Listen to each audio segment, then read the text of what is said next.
Hoje eu vou contar a história de um engenheiro gênio. Roda a vinheta e vocês vão entender no final do que eu estou falando. Construcast, arquitetura, engenharia, construção.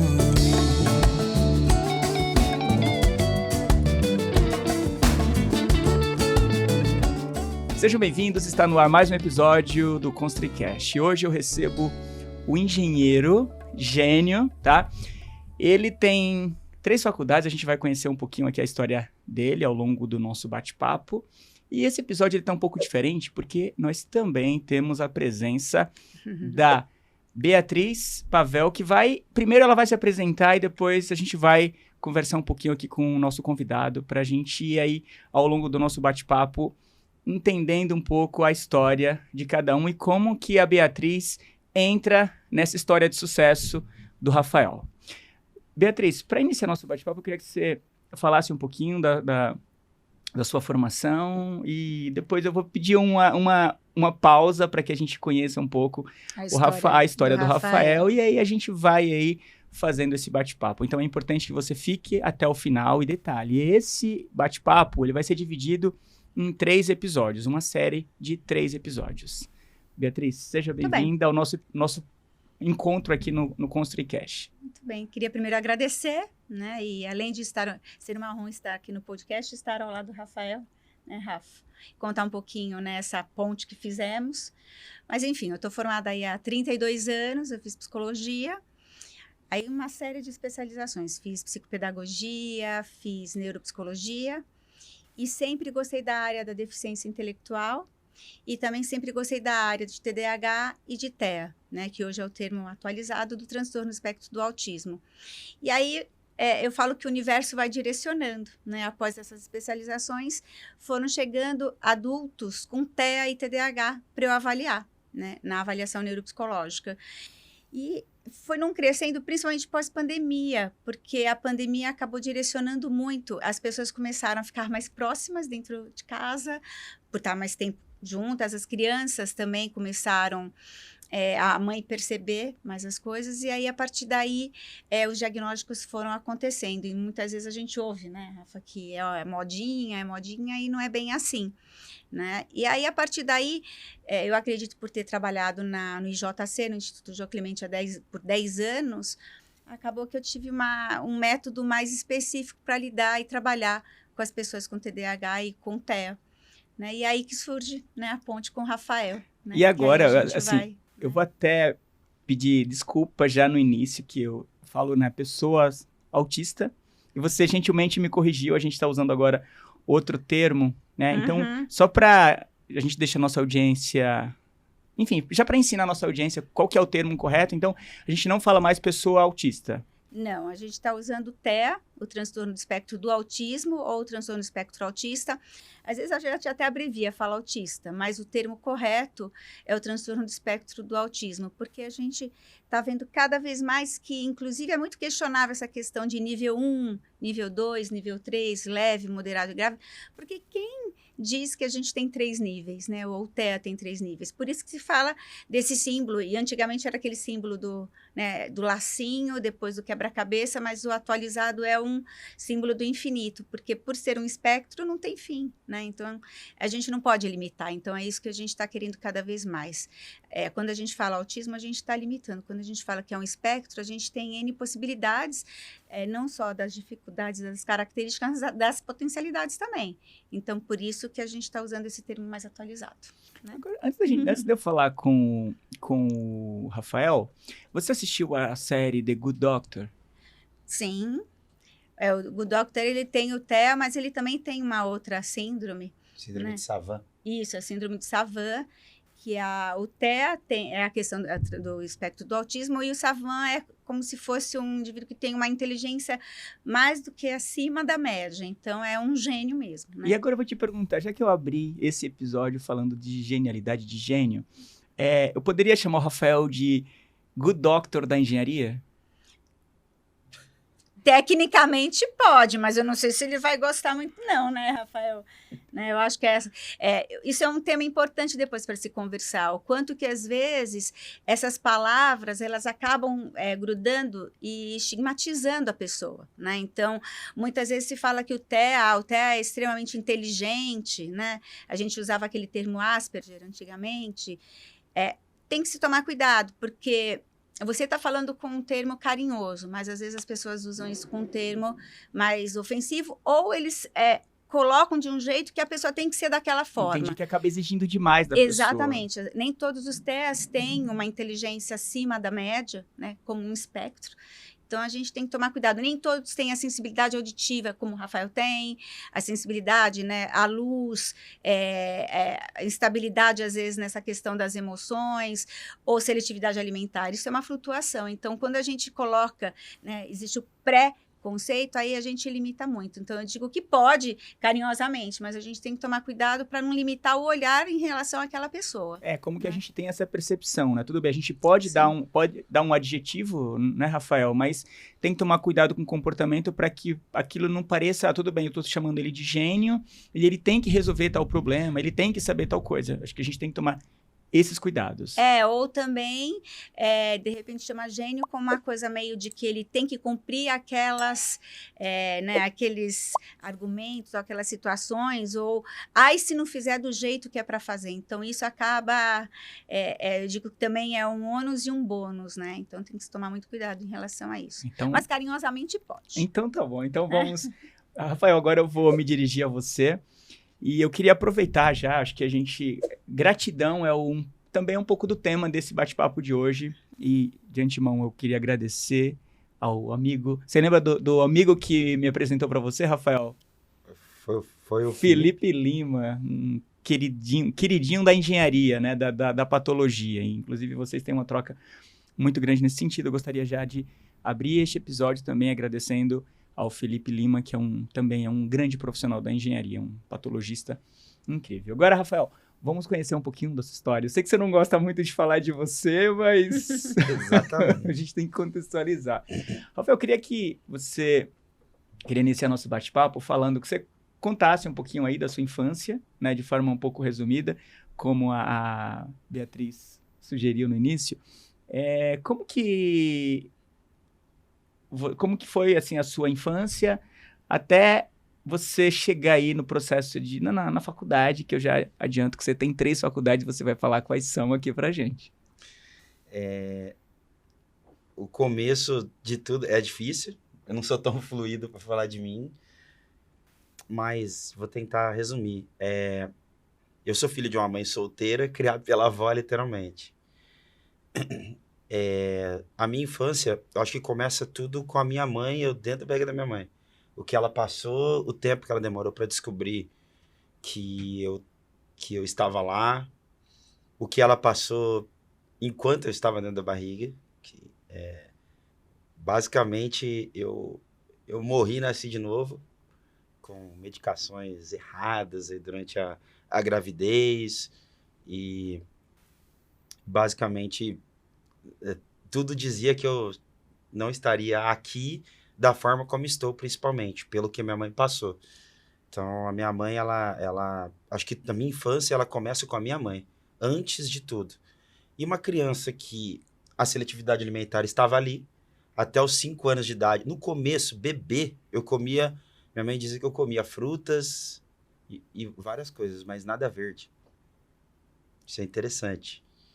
Era manga, tinha goiaba, tinha algumas coisas que eu comia, banana, comia legumes. Aí, de repente, cessou, assim, bruscamente, quando eu comecei a entender as coisas. Isso quem contava era minha avó e minha mãe.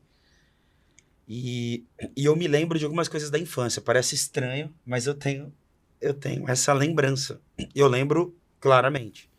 E não é de ouvir contar, porque às vezes eu contava algumas coisas e minha avó falava, nossa, como que você lembra disso com tamanho detalhe? E durante muito tempo eu comia o que minha avó e minha mãe chamavam de arroz amarelinho num prato azul. Era um arroz, colocava um ovo, misturava e colocava. Eu basicamente só comia isso e tomava leite. E esse é um traço da minha infância que eu carreguei, que se a minha família tivesse isso que a doutora falou, que é de saber o que está acontecendo, teriam identificado quando criança. O presente que eu vou pedir para minha mãe, e daí a minha mãe tem que me enviar para o parquinho, que eu já entrei um ano antes do parquinho, porque eu chego no parquinho sabendo ler e escrever.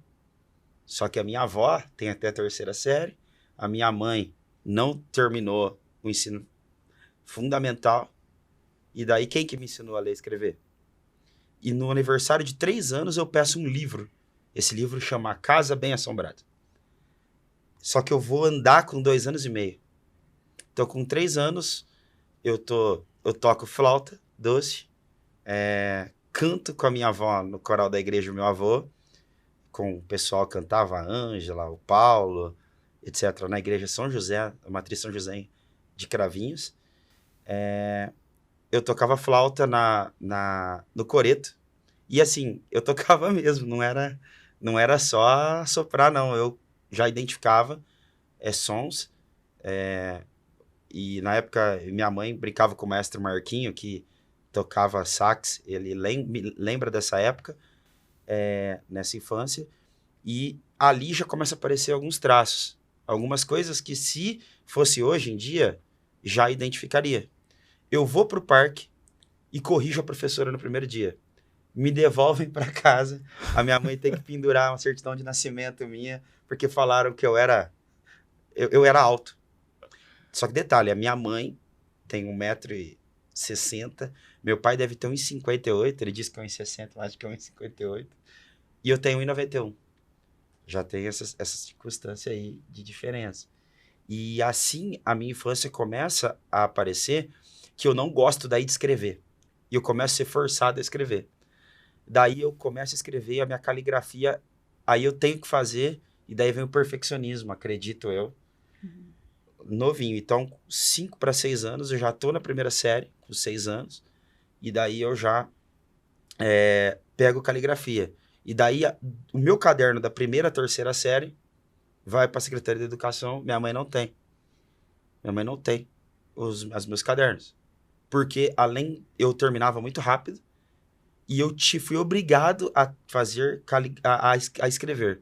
Nisso eu não gosto de escrever, daí eu fui obrigado. Foi a primeira coisa que eu me lembro que foi aterrorizante, assim, dentro da minha vida, da minha infância. E eu não tenho muitas questões que eu lembro de amizades, a não ser o Michel, que era um amigo meu que eu comia ração de cachorro escondido com ele. Michel Fonseca da Silva, o nome dele. E a mãe dele trabalhava no banco, à época, e ele também era filho de mãe solteira e filho único, criado pela avó. E era o amigo que eu tinha. Basicamente era isso. Tinha colegas da escola, mas eu nunca fui... Eu sempre me comuniquei muito bem, mas nunca fui de ter aqueles grandes grupos. Eu viro coroinha, e aí eu sigo essa caminhada. Porém, eu já passo para a acólita, que deveria ter idade muito cedo, e tudo muito precoce. Eu tive tipo assim, o início das coisas muito rápido na minha infância. E eu não me recordo do brincar com outras crianças. Eu nunca soltei pipa. Nunca fui de jogar bola na rua. Nunca fui de andar de bicicleta. Nunca fui de fazer as artes que todas as crianças fazem. Fazia as minhas artes, só que era o quê? No quintal de casa, eu recolhia animais e guardava animais, criava um habitat novo para eles, trocava o habitat dele, trancava e passava dias observando como que seria esse animal ali. Colocava coisas que não eram do habitat dele para ver se ele ia comer. E ficava, tipo, anotando isso. Para eu brincar, eu ganhei um caminhão vinho da minha tia Eneida, que ela quis me dar. E a minha tia Eneida que me norteou, que era dentro de casa que era mais culta, assim, que eu fui criado por uma avó, uma mãe e uma tia. 3 mulheres. Acho que é importante até, eu não sei, mostrar, pontuar que isso é uma característica muito comum nos testes, que é a dificuldade na coordenação motora. Então, às vezes, eles demoram para andar e eles têm todo o órgão da fala presente, perfeito, né? Ok. E muitas vezes demoram para falar, né? Ou falam de um jeito, né? Assim, a leitura e a escrita, assim, de uma forma brilhante, assim, muito precoce. Mas a coordenação, então, às vezes eles começam a andar na ponta dos pés, tem essa demora. E muitos não gostam dos esportes exatamente porque tem essa dificuldade. Então, muitas vezes os meninos, né, são forçados a isso. Então, imagina como deve ser, né? Como foi para o Rafael essa, né? Então, É interessante, até quando o Rafael fala dessa da oportunidade de identificar cedo, mas também eu queria trazer assim uma reflexão, Rafael, para esse momento do nosso bate-papo, que felizmente hoje você faz aí, tem uma independência muito forte, mas quando a gente fala de identificar cedo, não é todo mundo que tem essa oportunidade, porque isso também está ligado ao ambiente que você está inserido, né? Não só a família, mas também, de repente, ali uma comunidade onde, de repente, a criança tem um tipo de comportamento, aí vem outro colega também, criança, que fica brincando, fazendo brincadeira de mau gosto, também que aquela criança não tem culpa, mas ela está, de repente, reproduzindo ali um comportamento dos pais. Então, acho que seria interessante, até já nesse ponto, aproveitar a sua presença, Beatriz, para a gente, de repente, trazer como a gente identifica, né, alguns comportamentos também por parte de outros pais e de outras crianças para não fazer algum tipo de brincadeira com essas crianças que têm um tipo de comportamento diferente, quando na verdade a gente pode, de repente, a criança percebeu, mãe, ó, aconteceu isso, né? Como que de repente essas pessoas vão até os pais dessa criança para de repente oferecer ajuda, enfim. É porque a gente está falando até do bullying, né? Mas assim, é difícil a criança identificar e às vezes os pais, né? Porque muitas vezes essas brincadeiras acontecem, né? Então o tempo vai passando e a gente está falando de, por exemplo, o Rafael já tem essa expertise, eu também, né? Mas tem pessoas que não entendem esse andar na ponta dos pés, essa demora na fala, às vezes vai ao pediatra e o pediatra fala, ele é mais preguiçoso, calma, vai falar. Então, quando a pessoa não tem essa consciência, não tem essa prática, essa expertise, é mais difícil enxergar mesmo, né? O que eu posso dizer assim, vai percebendo que ou a escola está falando alguma coisa, ou que a criança, se tem outros filhos, não está cumprindo, ou se vai percebendo alguma diferença, tem que procurar, né? Ou um neurologista, né? Ou um psiquiatra. As pessoas têm um pouco de preconceito, mas são os profissionais que têm um olhar mais específico, né? Essa questão do bullying, tudo é natural da criança, mas assim, eu digo que vem muito dos adultos também, então tem que tomar muito cuidado em relação a isso. Mas assim, o que perceber, começou a andar na ponta dos pés, a criança, né, exatamente, né, os movimentos, normalmente são bebês que choram mais, às vezes acordam muito durante a noite, então Ou não chora nada. Ou não chora nada, então na hora da amamentação não mantém aquele contato afetivo, essa seletividade alimentar diferente, uma coisa é muito comum crianças às vezes não gostar de feijão, de verdura, mas às vezes em relação à cor, em relação a prato, né? Então tem que comer num pratinho específico. A disposição, né? Porque muitas vezes, inclusive, o TEA é confundido com transtorno obsessivo compulsivo, que a gente chama de TOC, né? Muitas vezes chega ou para o neurologista ou pediatra com características de TOC, mas na realidade são os rituais exatamente para se organizar e não ter crises ou não ter o que a gente chama de meltdown, né? Que é aquela coisa da crise ou das descompensações. Então é importante. Que mais? Os dispositivos são diferentes do TOC no autismo. Sim. O autismo muito mais com a tal da rigidez cognitiva. Exatamente. E o TOC com o mecanismo de recompensa. Exatamente. Então, às vezes essa precocidade na leitura, né, na escrita, muitas vezes essas... Interesse específico. Exatamente. Muitas vezes essas brincadeiras específicas ou até... Imagina, uma criança de 3 anos querer um livro, né? E já saber ler, escrever e corrigir a professora. Então, é algo que a gente diz que foge, né? Que é atípico, né? E quando, Rafael, como você viveu tudo isso e tem essa consciência, assim, essa clareza de tudo que você passou, muitas vezes o professor... falar hoje, assim, de uma forma, assim, enfim, eu fico um pouco preocupado com a força da internet, mas tem coisa que a gente tem que falar, não dá para fugir. Muitas vezes os professores estão preparados para uma situação como essa? Por exemplo, quando você tem uma criança que você percebe que ela é acima da média? Muito bom. E vou pontuar uma coisa. A internet tem poder, com certeza, mas quando eu não vou falar da instituição, eu vou falar como como parte do sistema. Porque uma coisa é quando eu falo da capacidade que os professores têm. E daí eu estou individualizando a minha fala. E aqui eu vou trazer isso para um âmbito que dificilmente pode ser contestado, que é eu estou comunicando o resultado da dor que eu tive dentro do processo educacional brasileiro. E isso ninguém pode contestar, porque ninguém esteve em meu lugar. Daí a minha dificuldade, depois ela pode falar, no termo empatia, e da literalidade. Eu entendo compaixão. Empatia, eu entendo, mas não sei se eu já vivi de verdade. E tenho dúvidas se as pessoas conseguem viver realmente e se não é só um termo de conforto para o outro, como seria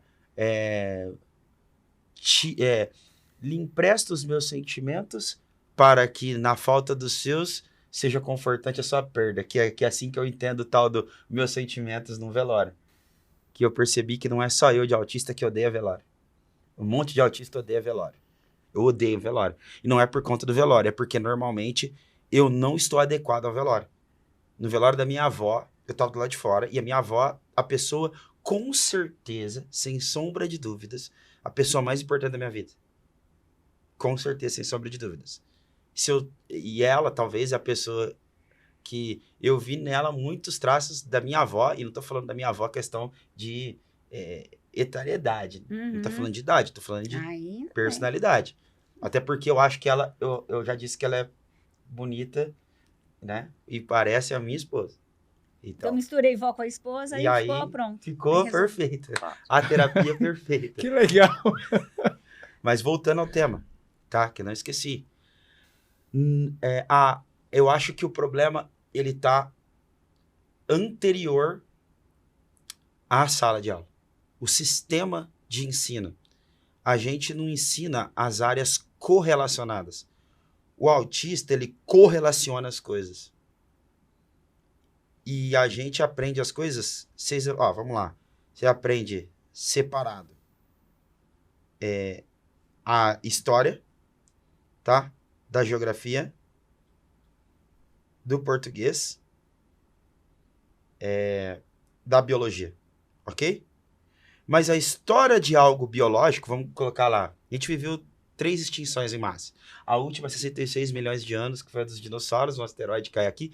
Isso segundo o que a ciência diz hoje. Pode mudar durante esse podcast, mas o que a gente tem hoje, que a ciência nos traz, e é o que vai ser ensinado no meio acadêmico. Ok? Ok.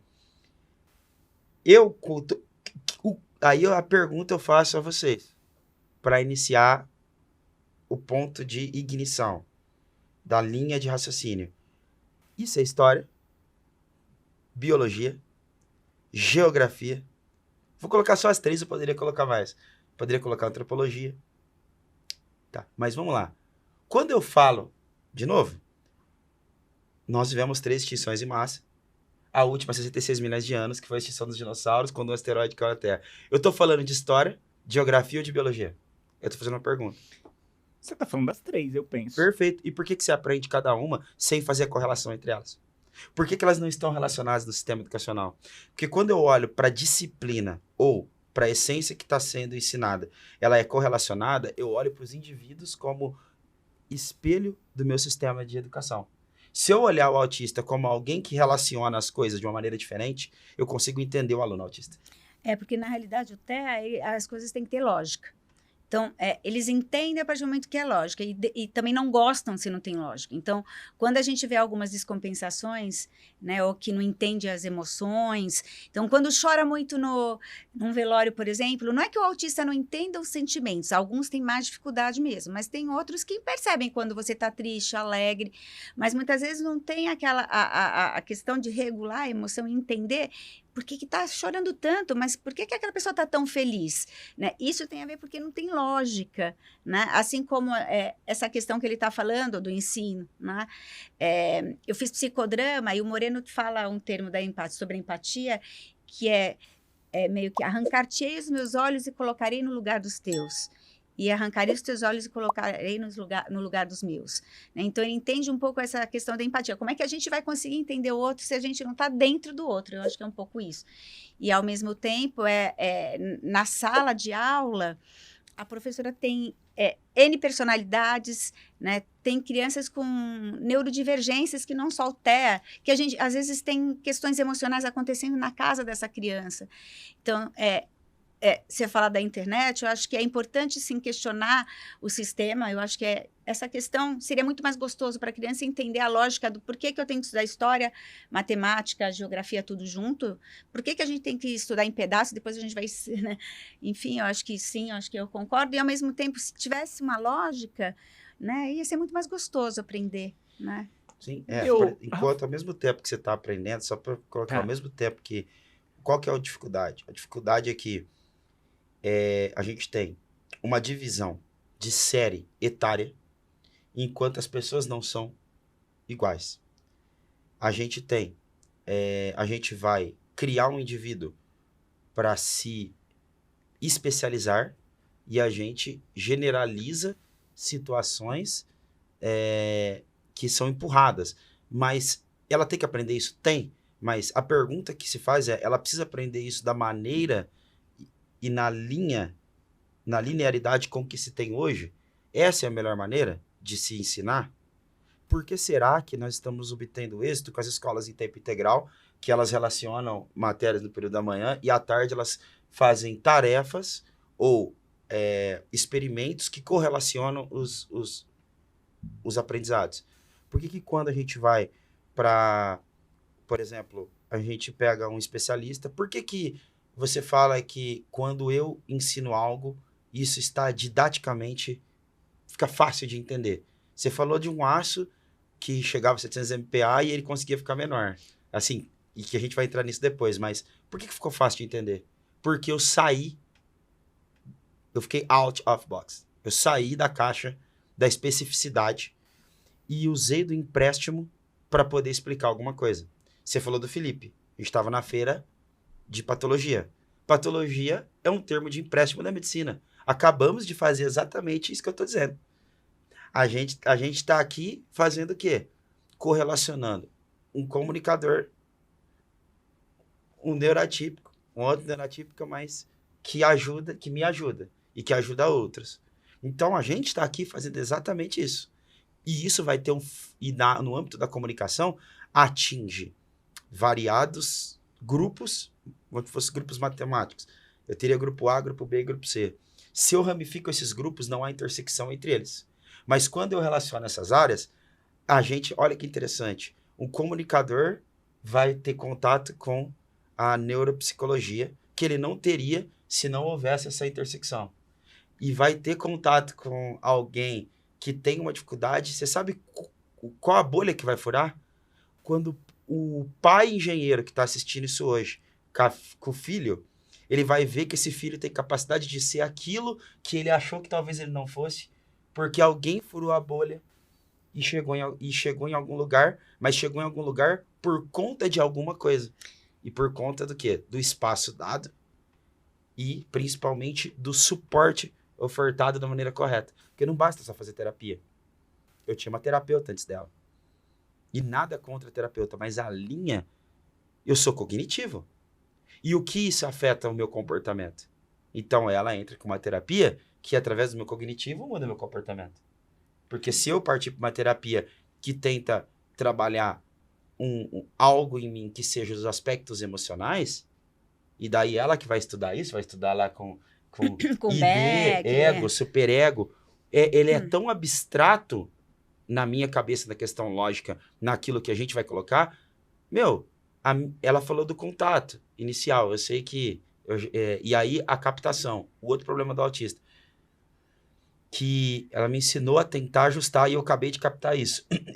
Como eu não faço contato visual, e aí eu queria sugerir um experimento para você sugerir para todo mundo fazer em casa, mas antes disso, eu não sei a hora de parar, porque eu não estou falando para vocês. E isso é difícil de vocês entenderem. Tecnicamente, eu estou falando tecnicamente. Você vai perceber que a fluidez com que eu falo tecnicamente muda a velocidade das palavras, a entonação de voz, a firmeza muda de quando eu falo de mim. Isso é automático. A minha vida toda foi assim. E são coisas que eu não sei a hora de parar de falar. Você já deve... Eu notei que você me deu 3 sinais não verbais de que você quer fazer uma pausa e uma colocação na minha fala. Porém, dentro do TEA, se eu não terminar a minha questão lógica, eu fico extremamente desconfortado dentro daquilo. Por quê? Na questão lógica, há início, há meio e há fim. Isso nos atípicos. Os típicos, eles ramificam os assuntos e não terminam os ciclos, e isso é natural para eles. Que, tipo, quando eu falo eles é porque eu não me encaixo nesse grupo. E para mim é extremamente ruim. E o experimento que eu disse anteriormente para fazer, e daí eu já vou te dar o aporte, né? Que você me deu 3 sinais com a caneta, e daí eu toquei isso por conta da movimentação. Como eu escuto, o ar-condicionado poderia me atrapalhar até a percepção. Eu não estou usando porque tem ruído. E eu estou usando o fone agora porque o ruído do ar-condicionado e os barulhos que vocês não estão ouvindo, mas eu estou ouvindo de fora, aqui, eles tiram a minha atenção, porque às vezes eu me conecto a eles. Eu já estou com dificuldade porque eu estou me conectando com o seu cenário. Eu já vi uma série de coisas aqui que eu fico pensando e muitas vezes eu fujo do tema. Então, eu estou fazendo um esforço para poder estar aqui. Se eu pegar agora e tirar minha mão, que está aqui, e eu colocar aqui, eu vou tirar, provavelmente minha mão deve estar como? Por dentro. Como que você acha que tá? Boa pergunta. Essa aqui tá de boa, que eu tô aqui mexendo. Provavelmente passa a mão na minha palma da mão. Ó, Nossa, como que é que interessante. eu tô. Aí. Suadinha. Agora, falar do experimento, fiquei curiosa. Você comentou que agora é onda ser autista, né? Faça o desafio para quem tá em casa. Tentem manter um diálogo sem contato visual com uma pessoa. Principalmente no ambiente de bar ou de tiver numa churrascaria, alguma coisa. Tenta manter um diálogo sem você fazer contato em nenhum momento. Olha como você não consegue. Você fecha os olhos? Fecha não, fechar é fácil. Eu não fecho. Não, ficar olhando para alguém sem falar, só olhar. Eu Tá não tô olhando. olhando, eu não olhei nenhuma vez pra vocês. E eu tô focado aqui. Tenta fazer olhar. isso, você vai ver que quem não é atípico, essa questão que ela colocou, se é moda, se estão forjando, quero ver forjar contato visual, quero ver viver assim. Eu vivo assim desde que eu sou novo. E fazendo a conexão com tudo que ele está falando, olha só, a fala dele técnica, o quanto que felizmente ele conseguiu encontrar um caminho que ele se delicia, que é a engenharia calculista, né? Então, assim, o segredo, e eu digo que a sacada é quando a gente consegue fazer com que o TEA vá se mostrando, né, e entendendo a sua própria lógica, né? E a partir do momento, se ele teve, por exemplo, uma avó espetacular, que foi entendendo na simplicidade que fazer o arroz com ovo era o que deixava ele tranquilo, ou, enfim, N outras coisas aí que ele sabe muito bem da história, né? Então, o quanto que esse desenvolvimento, e se a professora, por exemplo, então, não é que ela não tenha condições, mas realmente são muitos alunos, muitas vezes, né? Mas na simplicidade, eu já vi várias professoras que vão dando esse acolhimento e percebendo a lógica, e se percebe a lógica, vai conseguir desenvolver o potencial. Então, ele conseguiu através, né, precisou 2 faculdades antes, né, para chegar numa faculdade que é a engenharia, né, e a engenharia calculista que encaixou perfeitamente o Rafael. Então, o quanto que é importante esse olhar, né, e essa possibilidade de dar ferramentas, fornecer para o indivíduo não só com TEA, né, ele falou da neurodivergência, eu tenho TDAH, né, então, enquanto ele às vezes foca, se deixar eu vou mudar de assunto cada hora, né? Enfim, dentro da minha neurodivergência, eu achei uma linha de trabalho. Eu sou TCC, terapia cognitivo-comportamental, psicodramatista e neuropsicóloga, que são áreas mais dinâmicas, né? Então, talvez se eu estivesse numa outra linha, eu estaria mais engessada. Então, o que eu quero dizer é o quanto que a gente pode aproveitar toda essa lógica, as ferramentas, né? E essas questões que o pessoal fala esquisitas, né? Como potencial, né? Imagina o quanto que ele é importante, né? Ele fala que ele é a questão lá quando tem um incêndio, né? Ele é o primeiro a ser chamado exatamente para olhar se o ambiente está propício para os bombeiros entrarem. Então, imagina se ele não está lá presente, né? Então, quanto que a gente pode, e aí foi a hora que eu entrei, né, de mostrar para ele que ele não tem que ter receio e tem que se privar da capacidade de personalidade. Ele tem que aproveitar o que ele tem, né? Então, ele tem que se... A gente fala, né? Não é só ele que tem que se apresentar ou mostrar para as pessoas, mas também as pessoas têm que conhecerem, né? Conhecer o Rafael da forma como ele é. Dá a oportunidade do experimento. Exatamente. Né? Porque, igual, nessa fala anterior do Rafael, me chamou muita atenção que ele percebeu, assim, o que eu tava 3 anotando, batidas da careta. 3... Uma em cima, uma do lado e uma deve ser no final aqui, ó. Perto daqui. É muito interessante, Ele não porque olha. essa percepção, assim, é muito bacana. E também um ponto que me chamou a atenção é essa capacidade que o Rafael tem de começar e fechar um assunto, um Sim. projeto, né? Então, eu imagino que você não deixa nada pelo caminho, você conclui tudo. E durante a fala de vocês dois aqui, teve 2 momentos que eu ia pedir guardanapo, porque eu tava chorando, e tô chorando por dentro. Desculpa. Porque eu tenho um filho de 9 anos, tá? Então, e ele me conta coisas, assim, do dia a dia da escola. E ele estuda numa escola, enfim, em tese as pessoas estão preparadas, sabe? E eu identifico que, às vezes, que não estão preparadas, as pessoas ali não estão preparadas para lidar com algumas situações. Desculpa, gente, mas... É porque, assim, o que vocês estão falando, eu tenho muita percepção, né, de mundo. Eu tenho sensibilidade para... Poxa vida, como que a gente pode falar de igualdade? Não existe igualdade. Não existe igualdade, porque quando eu falei que as pessoas... Assim, a gente está numa distância muito, muito grande da minha realidade, de repente, para a realidade do Rafael, para a realidade de outras pessoas. Então, assim, como que eu começo a ser julgado por conta de um comportamento que ninguém viveu? Então, eu falo, gente, respeita a minha história.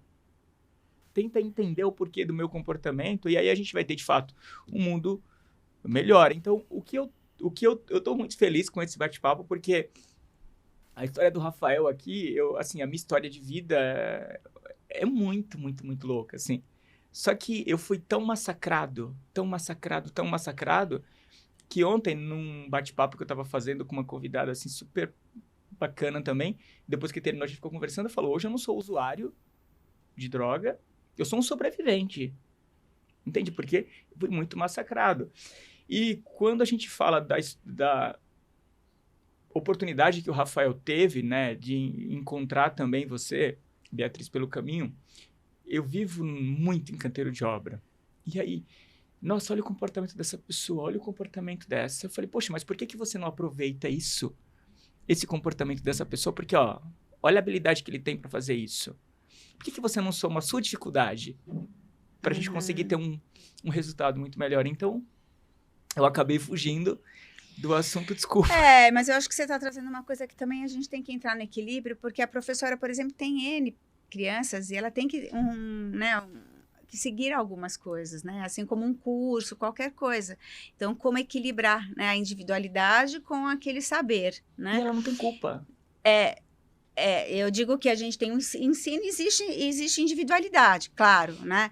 A gente vê, assim como o Rafael que se encaixa, a gente vê engenheiros que têm dons diferentes, por exemplo. Então, existem pessoas e pessoas dentro da engenharia, assim como em qualquer outra área, né? Isso não tá, a gente não pode dizer que está certo ou errado, né? Isso é assim, né? Agora, o que a gente pode ver, o que que nós, enquanto profissionais da psicologia, da engenharia, enfim, da publicidade, o que a gente pode fazer para divulgar e multiplicar saber, né? Então, quando a gente está aqui conversando sobre essas questões, a gente está exatamente dizendo que um engenheiro, um pedreiro são importantes, Se o engenheiro não tem o pedreiro, como é que a obra vai caminhar, né? E vice-versa. Então, muitas vezes, existe o que a gente chama de exclusão, né? Ou capacitismo em relação à pessoa com deficiência ou TEA, ou qualquer outra neurodivergência, mas se a gente olhasse as características de um TEA num ambiente, o quanto que aquilo traz,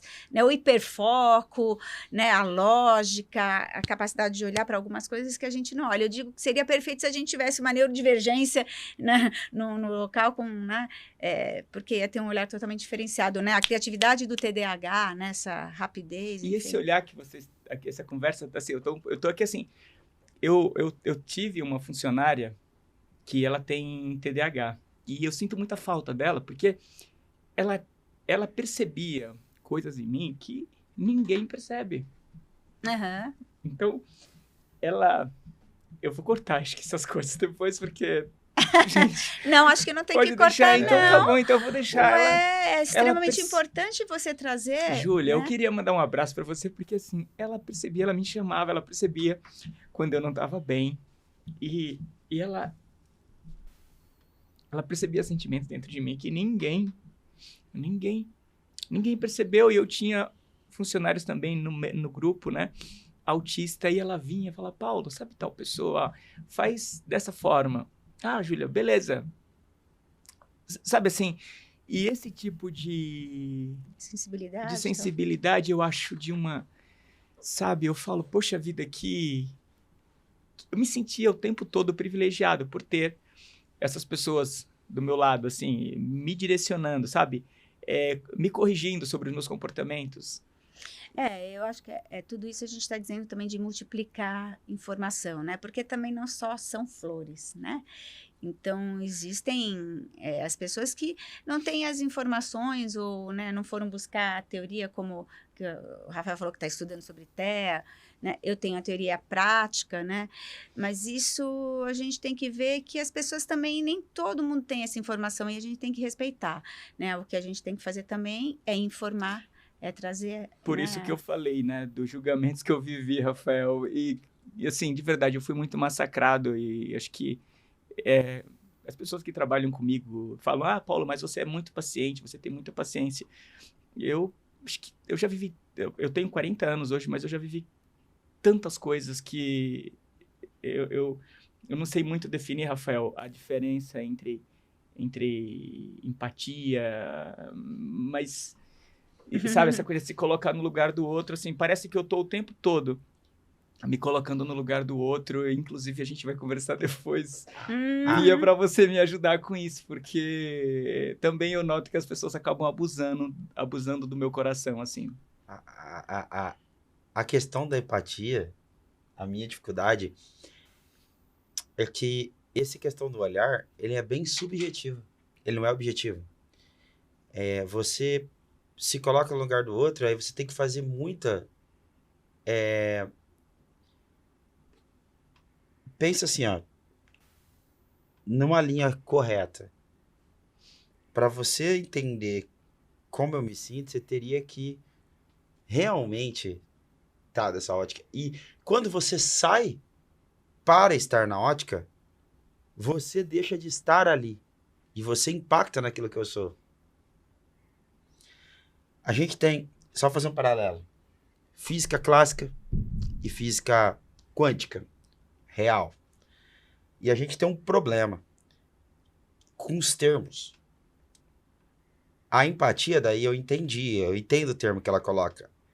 É o movimento da tentativa de ter a visão que o outro está tendo. Porque sentir o que o outro está sentindo não rola. Porque eu não processo sentimento igual você processa sentimento. Por exemplo, duas coisas. Eu já quis abandonar a escola pelo jeito que eu era tratado, abandonar mesmo, não ir mais,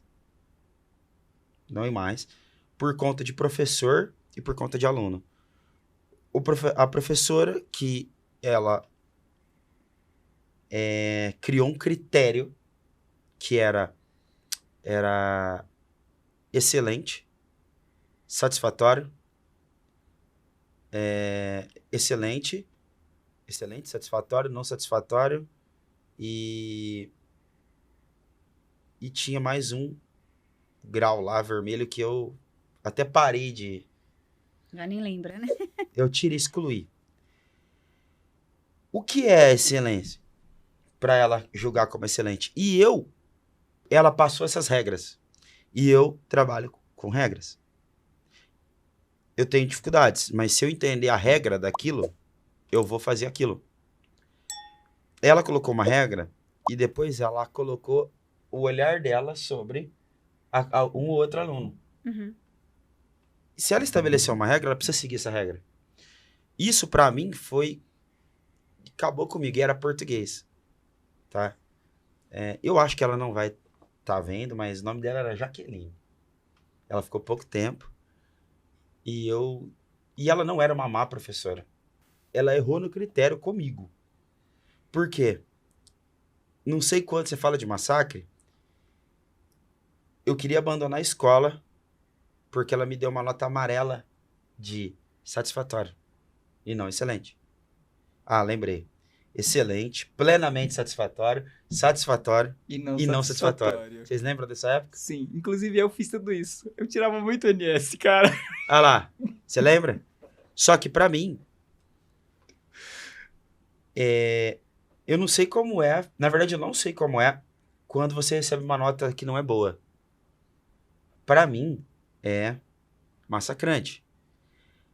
Só que, na regra, ela me deu um plenamente satisfatório e só precisava ser satisfatório pra passar.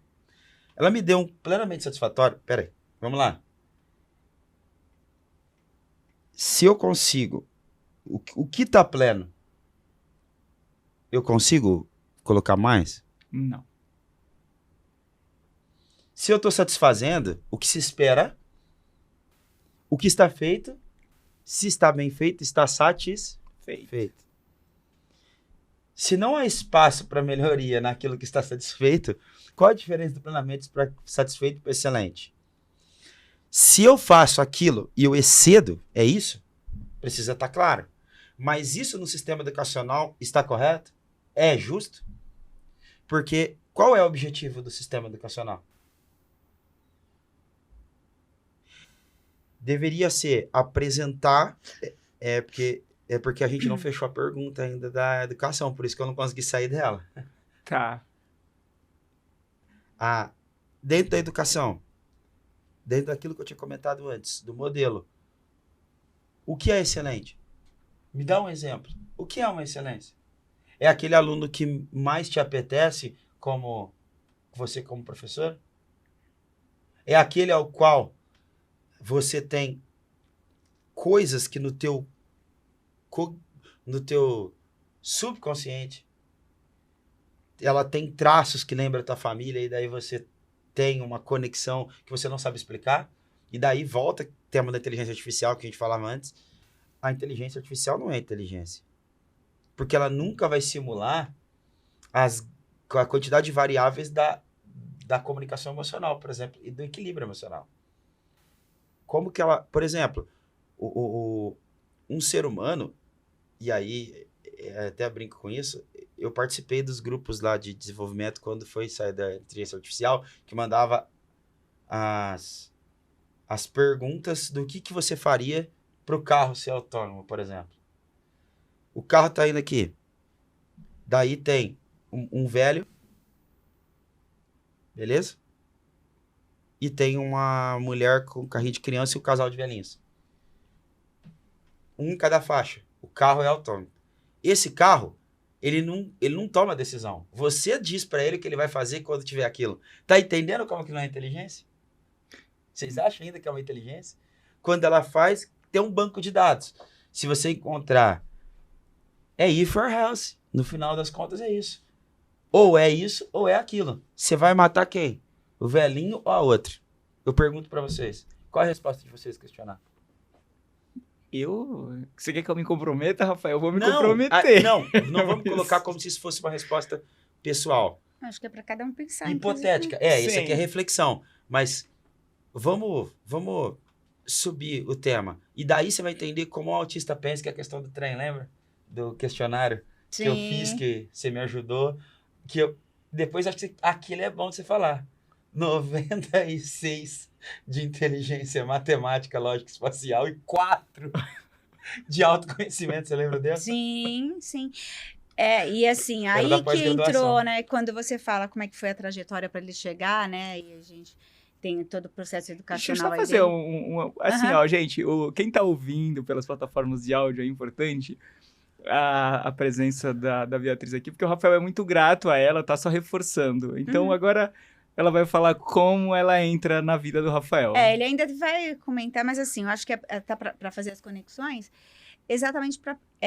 Eu fui entrando, enfim, ele tinha já passado por alguns processos, né? E aí uma pessoa me conhece, né? O Almir, Ele que achou que... E assim, eu acho que se é dom ou se é a expertise, são 32 anos, se é onde eu trabalhei, o IJC, enfim, eu consigo tirar isso que ele tem, né, a capacidade, e o que a gente pode fazer dentro dessas dificuldades que ele pode ter de entender algumas emoções, de como às vezes ser mais sucinto. Então eu brincava, Rafael, quando você estiver lá na live, dá um exemplo, foca mais, dentro das qualidades que ele tinha. Então, como a gente pode utilizar o jeito de ser dele e direcionar, porque muitas vezes, ou num processo de terapia ou na escola, o indivíduo quer fazer com que o outro entenda o jeito que da técnica ou da escola, esquece que é uma pessoa que está tendo a capacidade e o entendimento dela. Então, a partir do momento que eu conheço o Rafael e que ele tem esse jeito, né, que a gente está vendo aqui, ouvindo, né? Eu fui aproveitando tudo isso que ele tem e direcionando. Falei, olha, Rafael, ok, entendi, mas assim, você vai ficar quantas horas numa live, por exemplo? Então, como você, né, você tem um jeito bem específico de falar. Tem pessoas que podem não compreender, não conseguir entender, né, esse teu caminhar. Então, como você pode focar ou exemplificar para o outro entender. Então, eu aproveitei tudo que ele tem de potencial e direcionei. Então, tem uma técnica que a gente usa para entender as emoções através de umas imagens. Para ele foi assim ruim, muito ruim. Eu não insisti, mas aí a gente continuou fazendo de outra forma. Não gosto nem de lembrar daquelas figurinhas. Né? Então, mas aí a gente vai. Tem pessoas que têm mais facilidade. Então, é respeitar, mas trabalhando de outra forma. Então, é ter essa flexibilidade para trabalhar a rigidez, né, do TEA, né, ou de outras, do TDAH, como ter estratégias para não procrastinar, para trabalhar outras coisas. Então, a gente vai tendo que ter esse olhar, mas dentro do que a pessoa oferece, que o que ele tem é diferente de você, que é diferente de um outro TEA, e aí vai, né, então, aproveitar todo o potencial dele, né, porque muitas vezes eles chegam assim, com uma ansiedade, uma depressão, porque as pessoas querem mudar, ou não enxergam muitas vezes essa capacidade, esse potencial. Então, é olhar dentro do potencial, né, e aproveitar com uma linguagem que ele entenda, né, porque muitas vezes os terapeutas chegam e falam, vamos entender as suas emoções. Já fala que, dependendo do TEA, já descompensa, porque ele, como é que eu vou entender, né? Às vezes pode ter, mas assim, tem coisas anteriores a isso, né? Já que vocês usam muito exemplo, uma coisa também que eu fico muito contente com esse bate-papo, até inclusive eu adorei falar com o Rafael lá na feira, por conta dos exemplos que ele traz, assim, e aquilo me dá uma clareza absurda para as explicações dele. Essa forma de identificar, Beatriz, ou seja, você está focando muito ali na qualidade das pessoas e trabalha muito aquilo, né? Seria mais ou menos uma análise SWOT? Ou seja, você identifica ali essas qualidades, esses potenciais e outros pontos, não, aqui eu não vou colocar muito foco agora. Acho que a primeira coisa que eu pergunto é quais as expectativas que a pessoa tem em relação à terapia, né? Então, porque muitas vezes a gente se esquece de perguntar isso, né? Porque muitas vezes o terapeuta pensa, vamos trabalhar as emoções, e ele quer conseguir falar numa live, estar numa live sem tantos stims ou, né, tantas, né, ou, né? Também percebi, né? Eu tô segurando aqui já. Né? Então, assim... Eu vi que eu tava aqui em cima, já... Então, de como ele se comportar, enfim. Então, eu acho que essa é a primeira coisa, né? Então, eu digo que é um caminhar juntos, né? Então, quais as expectativas, o que ele está precisando naquele momento, que se direcione, e aí vai. Tanto que terapia, tem pessoas que fazem um tempo, dão uma parada, depois voltam, né? Não é porque a terapia não fez efeito, e sim porque a gente tem momentos que a gente precisa olhar para aquilo, depois em outro momento para aquilo, enfim. Né? Acho que lá atrás você falou do gênio que você comentou. Uhum. É legal. É bom. Eu tenho de uma terapia nossa que daí eu sempre perguntava para ela se podia abrir ou não, mas aqui, ela estando aqui, pode. Na realidade, você que tem que me dar permissão de abrir, né? Que Mas pela ética, eu que ele não está falando da ligo. ética do sigilo profissional, né? A gente ficou um dia, uma sessão que nunca era. Eu sempre ficava por último. 1h30, 2 horas, 3 horas. E era assim, ó. O que me pega? A vida inteira, primeiro adjetivo, ele é muito inteligente, ele é gênio, ele é muito inteligente, ele é gênio. Eu falei pra ela, ok, é legal. Tem a parte de que as pessoas, e daí, pra quem é autista e tem a regra, a questão emocional, eu preciso atender aquilo. Porque uma vez que você me colocou como aquilo, eu sou aquilo. Porque eu não sei quem eu sou. Já pensou na palavra autismo? Ismo é movimento. E auto, o que te lembra? O que te remete? Vai, você. Auto, Vai. Automóvel, autômato. Sim. Auto, de A-U-T-O. Vai, automático. O que é automático? É aquilo que não é analógico. Se é automático, automóvel, é você que empurra o carro? Não.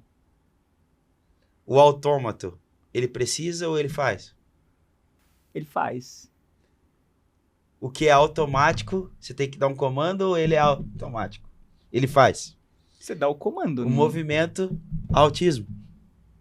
Será que eu sou realmente auto? E aí? Ou eu preciso? Daí vem a questão do DSM-5 colocar o suporte e a oscilação. No final de ano, eu pedi para ela, a gente conversou, ela me mandou uma carta. Por quê?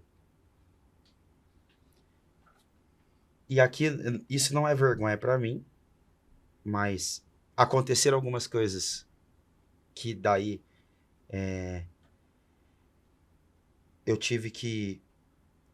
Tudo que eu tinha, as pessoas tentaram tomar na justiça de uma maneira errada. Uhum. E eu não consegui lidar com isso de uma maneira tão fácil. E daí se existe algum nível de suporte, eu não tava mais no 1.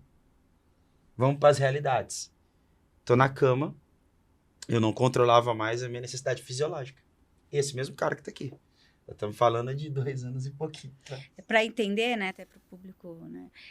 A gente tem 3 níveis dentro do TEA, do transtorno do espectro do autismo. Nível 1, nível 2 e nível 3, que a gente fala em relação às funcionalidades. Então, o quanto que eu necessito de suporte. Então, nível 1, que seria uma necessidade de apoio, né? Nível 2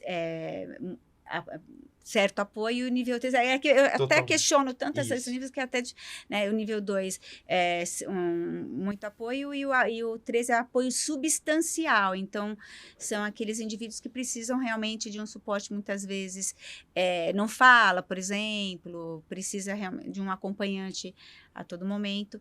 Então, a gente está falando de nível 1, que antigamente se falava leve, moderado e grave.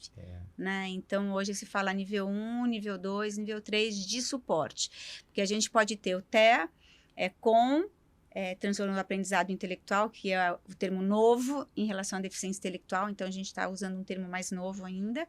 Então, pode ter com deficiência ou sem deficiência, com prejuízo na linguagem ou não, e na linguagem funcional. Então, a gente tem, olha aí, o espectro. Mas, enfim, continue. Só pra, e isso, porque assim... Eu tava bem, viajava sozinho, fazia as coisas, só que daí acontecem essas coisas na minha vida e daí eu passo a não controlar a necessidade fisiológica. Simplesmente pelo que tá acontecendo, eu não consegui processar e entender por que alguém que tá comigo, do meu lado, que falou que ia trabalhar, que ia estar comigo, etc. Aí ele vai lá, no outro dia, ele me fala assim, conta comigo, se precisar tá aqui, No outro dia ele me processa. Nem tudo são flores. Aí, ou eu tô numa situação onde eu passei Imagina uma pessoa que eu gosto muito. E aqui fica até uma... E olha a capacidade de colocar uma coisa boa ou não, que aqui eu acabo tendo dificuldade de falar das minhas coisas.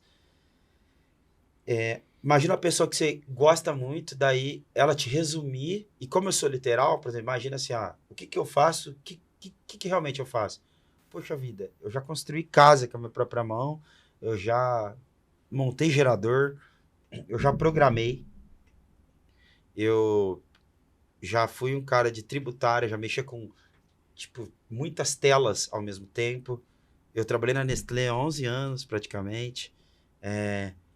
Comecei como aprendiz, terminei como praticamente um especialista, liderando equipes. E aí entra a questão do trabalho. Eu tenho um amigo meu que chama William Zagatti, ele identificava isso em mim lá atrás, falava, o Rafa gosta de desafio. Olha o gestor, olha a visão de pessoa. Ele não é psicólogo, nada mal. O Rafa, se você colocar o Rafa numa rotina, não é, eu gosto aí olha que interessante.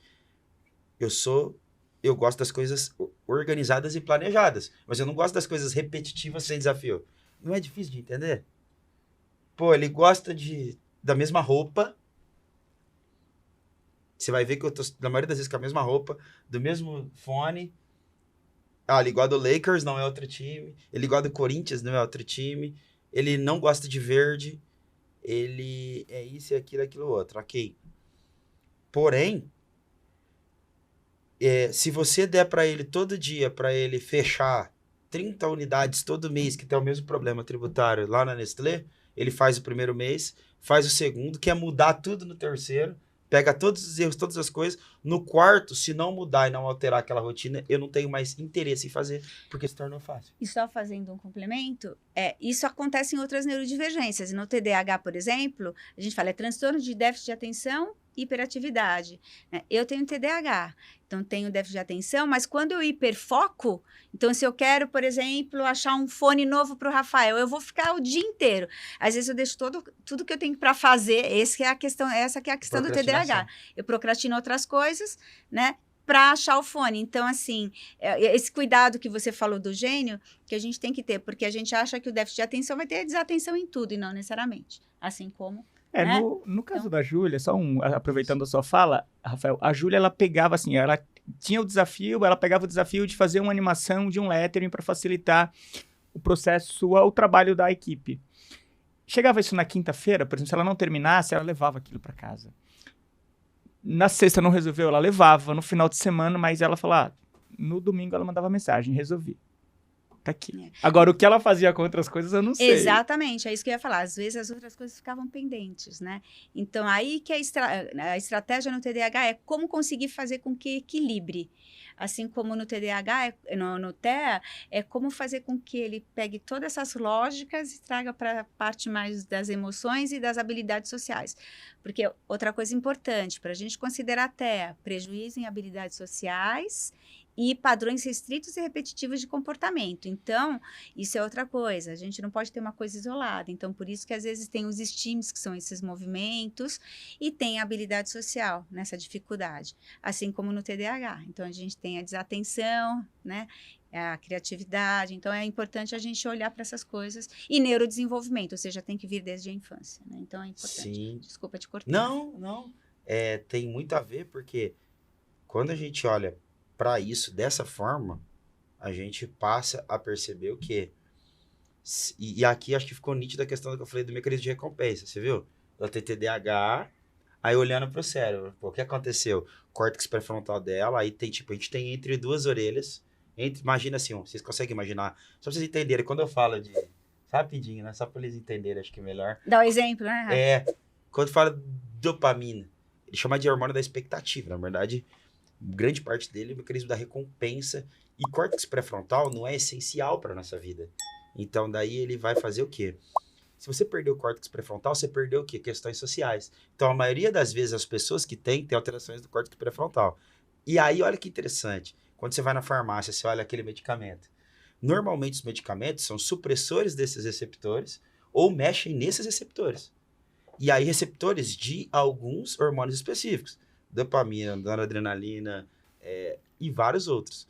E aí você vai perceber o quê?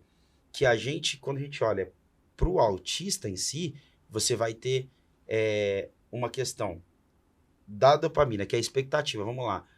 Qual que é a diferença?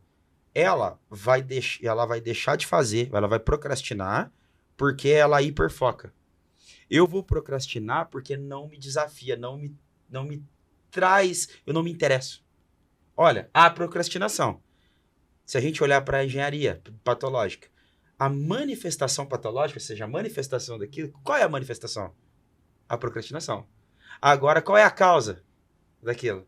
Nela é a recompensa que ela tem de encontrar o fone para mim. Olha a dopamina aí. E da onde que ela tá fisiologicamente, que a gente pode furar a bolha e chegar em outros públicos. A gente tem entre as duas orelhas, você traça uma linha entre as duas orelhas, imagine aí. Dentro tem um núcleo, chamado núcleo accumbens. Esse núcleo, ele transporta, ele traz o que a gente chama de ciclo dopaminérgico. Ele vai trabalhar até o córtex pré-frontal. Lá, a gente vai ter os receptores que vão trabalhar essa questão da dopamina. Rede social, que nós estamos fazendo aqui agora. TikTok, o que ele faz? Age direto na dopamina. A nossa questão das gerações, e aí entra a questão educacional, entra a questão da identificação do TDAH. É TDAH? É TEA? Qual que é a diferença entre eles?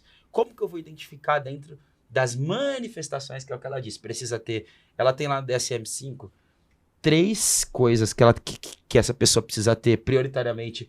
Uma delas tem que ser muito evidente. Uhum. E a outra pode ser a segunda, mas também vai identificar. Ela tem que ter dessas 3, 2.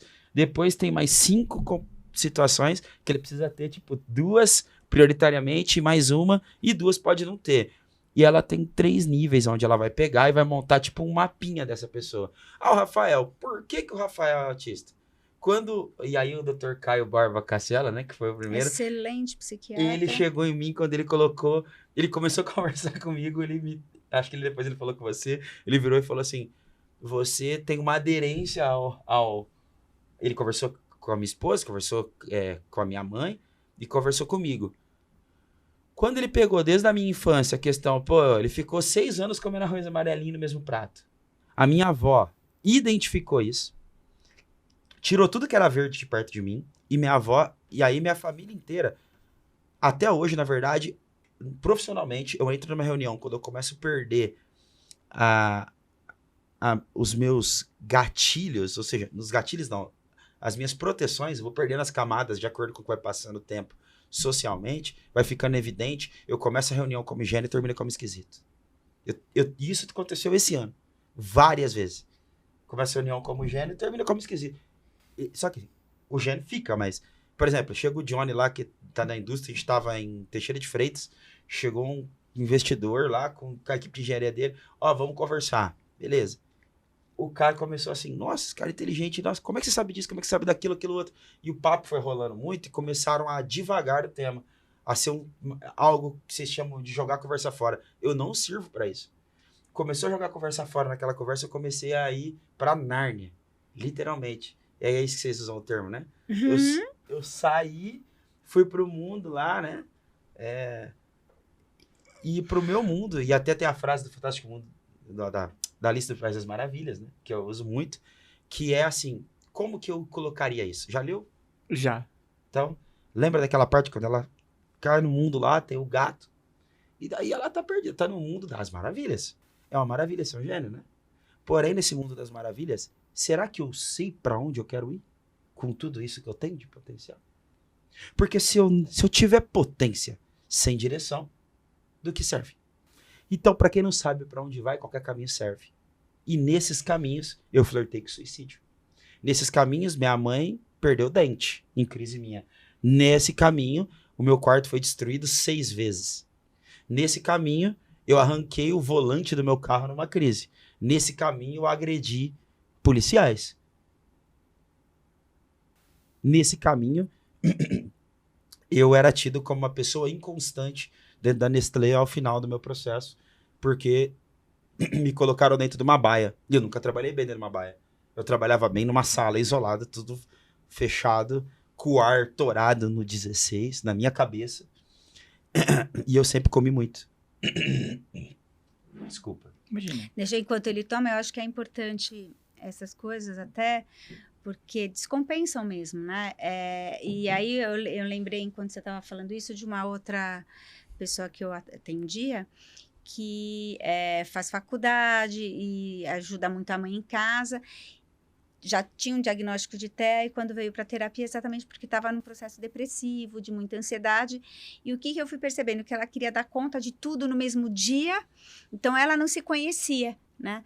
Quais os limites? Então, começou que ela queria trabalhar, dar conta da faculdade, ajudar a mãe, e aí, quando não conseguia, entrava em crise, né? Aí, a partir do momento que a gente foi clareando essas coisas, então, por que você não pergunta para sua mãe durante a semana o que vai precisar ser feito, o que você vai precisar ajudar ou não, né? Se, por exemplo, vão sair os pais, às vezes esticavam mais o tempo, ela começava a entrar em crise, porque ela tinha se organizado para aquele tempo, começava a chorar. Então, por que você não avisa a tua família quando já tiver no prazo? Então, isso tudo é importante, né? Que é exatamente entender, porque senão chega num processo assim de depressão, ansiedade, que realmente é uma coisa muito descompensatória, né? E chega, eu mesmo, eu era Asperger. Uhum. Que era o nome que é o teve. nome anterior, né? Antes de chamar transtorno do espectro do autismo, a gente, dentro do autismo, tinha algumas subdivisões, e uma delas era a síndrome de Asperger, que é a que a gente chamava, né, de autista de alto funcionamento, né? Que era o autista com uma grande capacidade intelectual. Né? Mas que precisava de um suporte, por exemplo. Essa época do fim do ano, e fechando esse ciclo, mas antes de fechar o ciclo, a gente tem que terminar a parte da dopamina. Imaginaram um fio entre as duas orelhas, é o núcleo accumbens, vai lá para frente, e eu estava falando dos medicamentos. Os medicamentos, eu falei do córtex pré-frontal.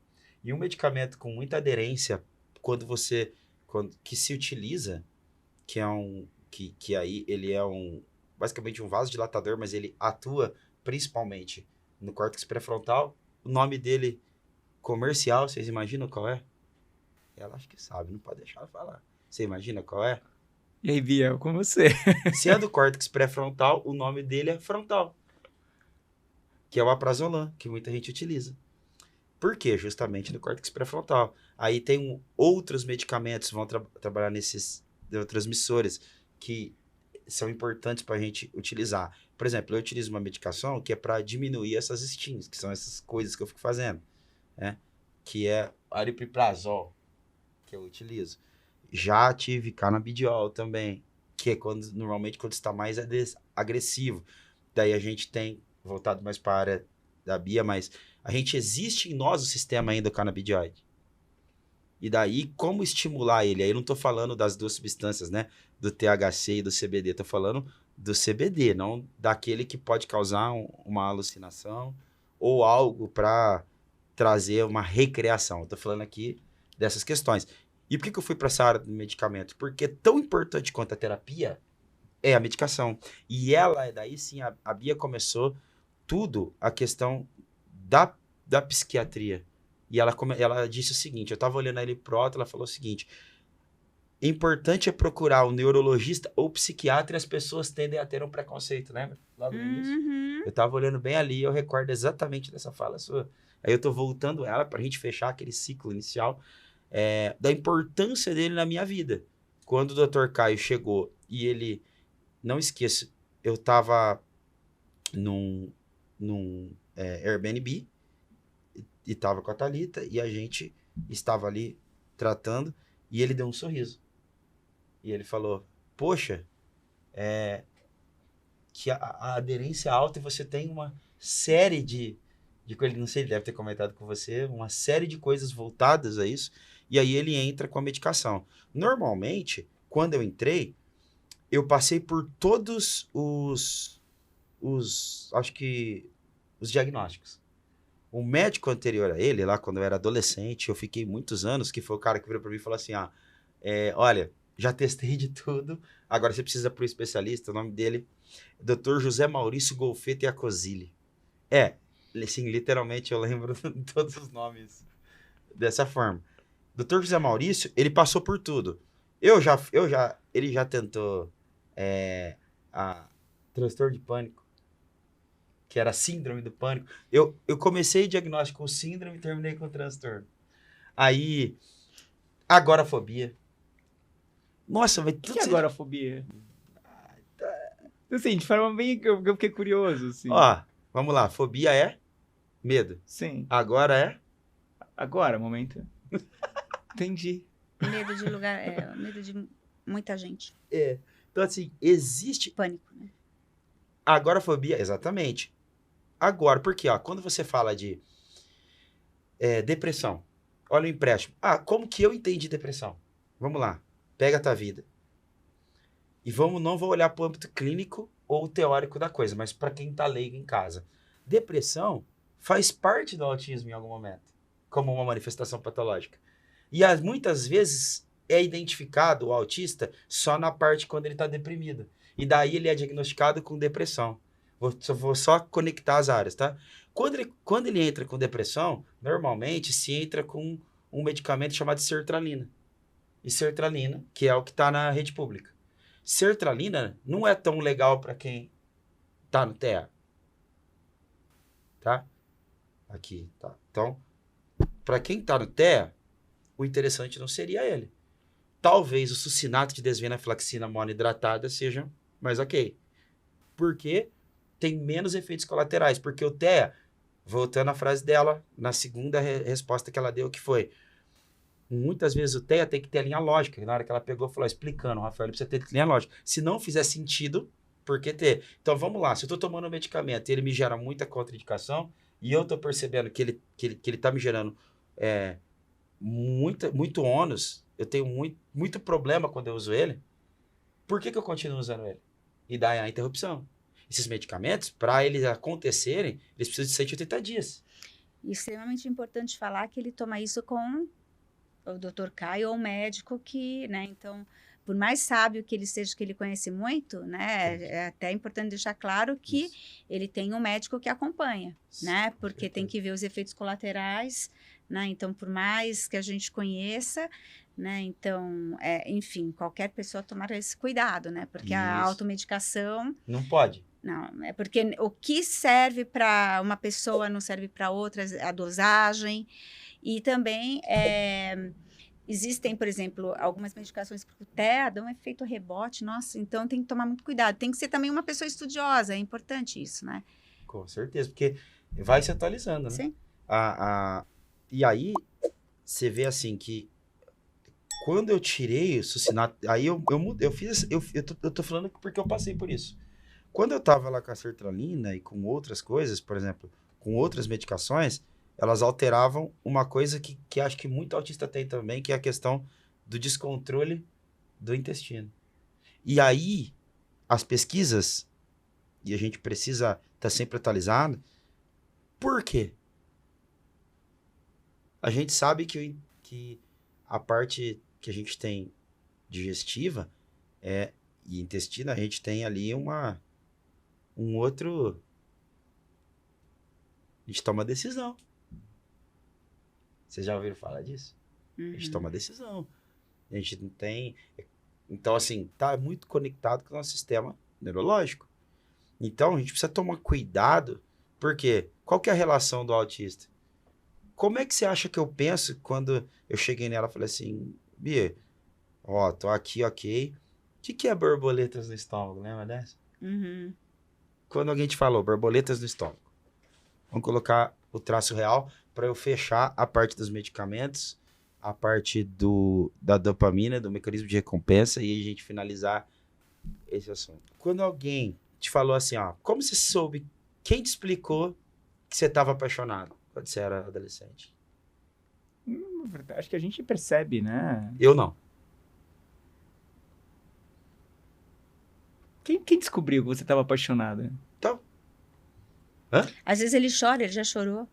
Ele falou, eu tô chorando, mas eu não sei por quê. Não sei E qual por quê. que é o sentimento que eu tô chorando? Por que eu tô chorando, eu não sei. E Isso aí? aqui é interessante. Quando eu tava aqui emocionado, assim, porque eu tô o tempo todo emocionado com esse bate-papo, você percebe esse sentimento em mim? Não. Não? Não percebe? Pois olha aí, provavelmente eu devo ter rido. Não sei se é ela que tá vendo. Provavelmente você me viu rindo. Eu não reparei muito em você também. Eu... Não quer Assim. dizer que ele não respeite Eu ou sei. não, né? Mas é interessante. Mas eu sou sincero, tá? Sempre. Então tem que ter cuidado. Por exemplo, daí já fica a dica pra quem me conhece as mulheres. Não pergunte pra mim. Se tá bonita, né? É, Aliás, pro Theo, é por isso que a gente fala que é literal. Por isso que às vezes passa por grosseiro. Então eu falo, quer saber alguma coisa? Pergunte. Porque- Eu tenho. Inclusive, foi bom você tocar nesse assunto, Rafael, porque eu tenho uma amiga, a Gra, ela tem um filho, se eu não me engano, Vitor, de 23 anos, se eu não me engano. E a gente se encontra muito lá em Itaém, que a gente tem, enfim, tem uma casa grande lá, e a gente se reúne lá, enfim, uma galera, uma turma. E outro dia eu tava falando, então, assim, uma coisa boa que eu tenho pra mim é que, assim, eu nunca saio feia. E quando eu saio feia, eu tenho certeza. Porque eu tenho o Vitor, que eu pergunto pra ele, ele me fala na lata, não, mãe, essa roupa você tá parecendo uma piriguete. Não, mãe, tá feia. Não, essa tá legal, essa tá bonita. E ela falou esse ponto, agora eu lembrei disso. a minha mãe fica feliz uma vez no ano. E aí, fechando a questão desses medicamentos. E eu também. Por quê? Uma vez no ano, eu dou um abraço da minha mãe. A minha mãe chora. Minha mãe deve estar vendo isso aqui. Depois, você liga pra ela. Pergunta pra minha mãe, ó, seu filho veio no podcast. E daí ele falou que ele te dá um abraço por ano. Eu dou um abraço da minha mãe. Sei que minha mãe ficou feliz. Mas, se você me perguntar, eu dei o abraço por conta dela. Não por minha conta. Se eu ficar... Por exemplo, se eu ficar um ano sem falar com a minha mãe... eu tô falando isso para que outros entendam, tá, Bia? Uhum. Não quer dizer que eu sou insensível. Depois você me defende, por favor. E Não nem acho- quer dizer que também todos tenham, né? Que Cada um nem tem a todos sua- sejam assim. Mas eu já encontrei vários com esse mesmo problema, tá? Que que você tá falando aí, ó. A minha mãe é assim, assim, assado. A minha mãe, ela tem um complexo de que ela é feia. E minha mãe é linda. Por quê? Porque toda vez que ela me pergunta a roupa, eu falo. Sabe? Minha mãe precisa dessa afirmação. Ela, sabe? Ela não tem marido. Então daí ela vai falar, eu sou filho único. Ela, o que você achou dessa roupa? Eu, Você fala, não vou Rafael. usar a palavra que eu falo, mas Uhum. não está adequada. Né? Ou melhor, está inadequada. E depois, né, para não precisar editar, o inadequado é outra coisa. Entendi. E aí, ela fica assim, mal. Daí chega minha tia e tal. Antigamente, as pessoas que estavam ao meu redor, meus tios, por que você trata tua mãe assim? Por que você não gosta da tua mãe? Você não pode tratar tua mãe assim e tal? Me arrebentavam. E daí você vê um massacre. E você acha que eu tô entendendo por que eles estão me julgando? Eu falei, pô, mas eu tô falando só a verdade. E quando eu tive com ela, as pessoas passaram, depois que eu vi que eu era até, e que eu me assumi até, e que eu coloquei, eu explodi em potencial. Eu tava escondido até outro dia, eu explodi em potencial. Por quê? Porque ela me falou que eu não preciso ficar... É que a gente cria um personagem, chama masking, talvez depois você pode falar sobre isso. A gente cria o personagem e vive nele. Então, quando a pessoa fala assim pra mim, mas você vai lá, você fala, comunicar não é socializar. Eu não tô falando pra ninguém.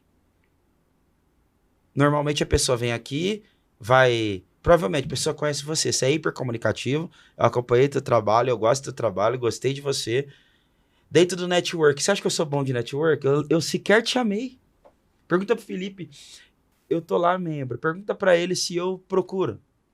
Se eu vou atrás, se eu tô no network, eu passei por São Paulo já 3 vezes da feira. Ó, quero abrir um parênteses aqui, Rafael. Você fala dessa questão do sentimento, mas eu tô muito emocionado porque, mesmo sem você perceber, você tem uma capacidade de se conectar com as pessoas, você tem um carisma, isso tá incutido em você. Você tem eu não sei porquê, mas eu me senti muito abraçado por você. Pra mim, você é uma pessoa extremamente carinhosa. Todo mundo fala. Mas e aí? Volta no alto. Eu sou, e aí acho que finaliza aqui. Essa alteração do córtex pré-frontal, agora eu posso, tem a deixa. Ela é ligada ao social, é ligada a como, não só como as pessoas nos veem, mas como nós nos vemos e como nós nos apresentamos às pessoas. Fecha o triângulo. Como você se vê, como as pessoas te veem. E qual que é a outra? Agora. E aí? Porque você me vê de uma forma. O como eu me vejo falta. Mas como eu acho que as pessoas me veem, Entendi. tá? Essa trindade, no meu entendimento, isso é o social. Quando eu, no meio ambiente, ou seja, no ambiente do meio em que eu estou, eu consigo saber quem eu sou, daí eu me posiciono, como as pessoas me veem e como eu acho que elas me veem. Aí eu fico ajustando como eu acho que elas me veem, para poder mudar como elas me veem, só que eu sei quem eu sou. Porque um desses caras tem que ficar travado. Quem eu sou tem que ficar travado. O social das pessoas funciona porque quem eu sou, você sabe quem é você. Você sabe suas lutas, você sabe suas potências, você sabe os teus pontos de melhoria, você sabe onde que as coisas acontecem. Isso tá ali em você. Você sabe quem você é. Você não precisa de ninguém dizer quem você é. Tá? Tá travado esse pino.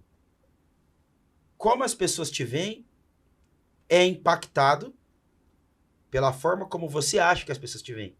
E daí, se você altera aqui, pô, vou me apresentar como um cara mais sorridente, vou me apresentar como um cara mais... Você tá sendo adaptativo. Você só se adapta, por quê? Porque a recompensa que você tem lá na dopamina, no ciclo da dopamina e outras, mas principalmente da dopamina, te dá o retorno. Quando você estuda isso, você estuda marketing. Quando você estuda marketing que não tá no âmbito analógico, tá no digital, isso é marketing digital. Quando você pega a base de como funciona o TikTok, eu sei as suas preferências, te recompenso toda hora, essa recompensa tem que vir rápido, eu recompenso, quando eu acabo de recompensar, eu quero mais recompensa, isso é o tal do viral vem de vírus, é um vírus que pega todo mundo, que impacta todo mundo, e as pessoas olham e elas continuam no vírus da, como que seria, da oferta rápida de dopamina. Olha como que a neuropsicologia, a neurofisiologia está presente. E olha aí, ó, acabei de dizer, o médico vai pegar isso. Então, se você entendeu isso, então é o seguinte, você vai fazer um corte aqui, perceba o que você fala quando você fala de crescimento orgânico, quantas pessoas viram, quantas curtiram, quantas passaram a te seguir. É a trindade. Quem só curte é quem está te vendo. Sim. Quem te segue é quem... Como ela tá me vendo, ela captou quem eu sou. Tá vendo? Então, tá tudo aí. O nosso mundo vive disso. Vive de pequenos prazeres. É o retorno do hedonismo. E nisso que a gente tá vivendo, aí o autista fica deslocado desse mundo. E daí, muitos diagnósticos de autismo, talvez, não estejam sendo corretos. Por quê? Porque a dopamina que está sendo... que está sendo ofertada nos meios digitais, e daí as pessoas começam a associar as telas. Tela não causa autismo, mas tela não causa, não é o causador. Não nasceu com a tela, pô, já nasce, tem uma alteração genética, porém, muitos dos sintomas agora, e aí, fechando o ciclo de uma vez, a Bia comentou, e o boom do autismo? Ele tá junto do boom das telas. E ele veio depois dos casos de depressão. A gente não tinha caso clínico descrito de depressão pesada no século XV, século XIV, mesmo na Idade das Trevas, Idade Média, mesmo quando a gente passou por grandes cismas lá no meio do século XVI, grandes cismas em 1500 alguma coisa, 1400 alguma coisa, que a gente divide religiões, grandes coisas acontecem, a gente passa a aprender sobre as coisas, a gente não tem. Então, fechando esse ciclo, o porquê que hoje virou moda?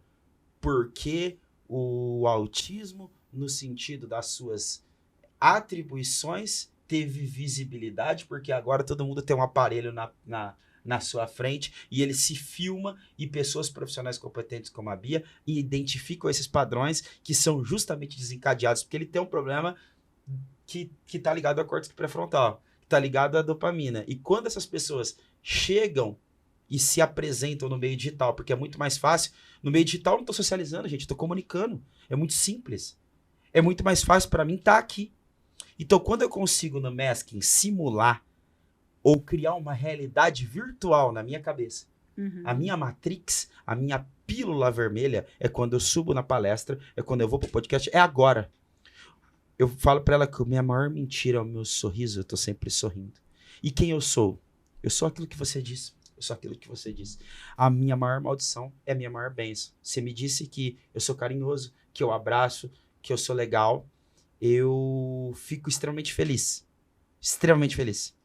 E só que falando de verdade, a pergunta que eu deixo e finalizo é: por que eu não sei que eu sou assim?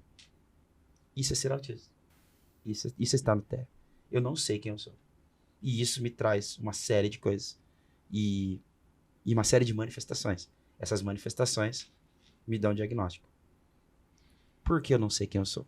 É basicamente isso. E para juntar, né? Daí, se a gente não sabe quem é, como que a gente pode dizer que é um nível 1, nível 2, nível 3? Sabe quem falou do espectro. E né? Alice no País das Maravilhas. Se eu não sei para onde eu vou, com todo o meu potencial, qualquer caminho serve. E eu vou te falar uma coisa, Rafael e Bia. Acho que assim, o encontro de vocês dois assim, me deixa extremamente contente, porque essa parte final do Rafael, o tempo que ele conseguiu ficar no alto, sabe? Quando eu falo lá no alto, no sentido de dar um recado para a sociedade, assim... Que alto nem eu, que não, alto fica como assim, não, sabe quando você tá com a fala lá em cima, segurando a audiência? Tá alto, atenção, quer dizer que você tá... segurando a atenção das pessoas. Ah, sim. Entende? Você começou a subir o tom num raciocínio de fala tão incrível. Como se tivesse subido a dopamina, vai.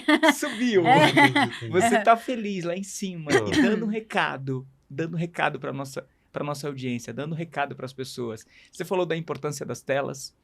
Você falou dessa questão da bolha, né, que as redes sociais te colocam, porque quando você estava falando, eu ia até te interromper, felizmente você não deixou, que foi bacana, que agora eu vou fechar, quando você pode pegar o celular de qualquer pessoa, quando você vai lá em busca, clica lá na lupinha, na tela dela aparece o que ela mais vê, porque os algoritmos tá o tempo todo te mostrando.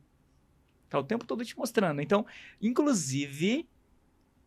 quem for um pouco curioso, quando a pessoa entra no Insta da pessoa, não precisa nem fazer nenhuma busca, clica na lupinha, você vai saber exatamente quais são os gostos mais comuns daquela pessoa. Que fica assim, fica escancarado na tela, não precisa fazer busca nenhuma. E você, Rafael, trouxe brilhantemente aqui um fechamento que, diga-se de passagem, nunca vi igual, e a razão pela qual você está convidado a hora que você quiser vir aqui para falar com quem você quiser. A Bia também, esse canal é de vocês, é nosso, porque quando vocês iniciaram o bate-papo falando de união, né? Porque o engenheiro tem o potencial dele, o pedreiro tem o potencial dele, da mesma forma que o arquiteto também. Então, assim, quem é o maestro? Quem é realmente o grande maestro de uma construção? Tudo bem, falam que é o arquiteto. Num determinado momento, pode ser o engenheiro, mas também pode ser o pedreiro. Tá? Então, quando a gente traz esse canal, o ConstruiCast, que ele vem não só para promover ideias e soluções para o mercado de engenharia, arquitetura e construção e indústria, que as pessoas esquecem da indústria, ele também vem para dar voz ao pedreiro, ao soldador, ao engenheiro, porque hoje a gente está com uma dificuldade muito grande. A gente tem os engenheiros que têm muita experiência, mas por conta da formação e da bolha que ele vive, muitos têm dificuldade para se expor nas redes. E aí vem outros engenheiros com pouca experiência, que não tem tanto domínio de, assim, não viveu tanta coisa, não estou desqualificando, tá, esses engenheiros, só que eles têm uma capacidade de fala, de se expor nas redes sociais muito grande. E eles acabam influenciando o mercado, infelizmente, de forma um pouco equivocada. Tá? Então, o que você trouxe pra gente, Rafael, hoje foi uma aula, assim, de tudo. Uma aula de sentimento, uma aula de empatia, uma aula de se colocar no lugar do outro, uma aula de história e, enfim, a forma como a Bia entra na sua vida é uma coisa que é fascinante. Eu quero deixar aqui essa minha admiração, tá? E reforço, você, pra mim, é um cara extremamente carinhoso, sabe? Extremamente, cara, eu quero te levar pra vida. É isso. Valeu. A Bia abriu a caixinha de Pandora. O que eu posso dizer é que a minha felicidade é, assim, eu amo o que eu faço, mas é conseguir ver exatamente o desenvolvimento dos meus pacientes, porque eu digo que é a maior vitória, né? Quando a gente consegue ver, né, que eles criam asas, né, e vão por conta própria, porque eu acho que é isso que para mim é o melhor, e não segurar o paciente ou achar que tem que ficar dependente. Não, acho que é criar asas e voar aí. Agora, pra gente fechar, Rafael, eu queria que você desse Ele tá questionando criar asas e voar, né, Rafael? Tem uma É música, metáfora, Rafael. tem uma música que ela falou, eu já fui na música, né? Eu sou cristão, e daí tá uma música que ela fala, né?